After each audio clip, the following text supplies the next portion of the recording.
Another way of helping trainees remember training content is to use the principles of microlearning, some of which are shown here.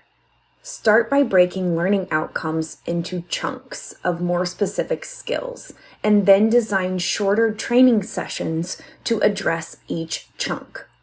Microlearning aims to be flexible, so whenever possible, trainees should be able to choose when and where and what they study. They should also have access to materials after the training program.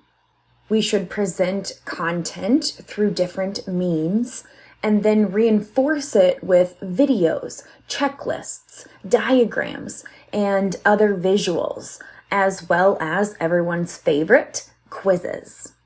Quizzes are useful because they not only reinforce content, but they also encourage retrieval of information and provide feedback to trainees.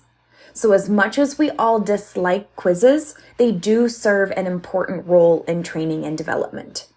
We can promote active learning with engaging activities like self-reflection and games.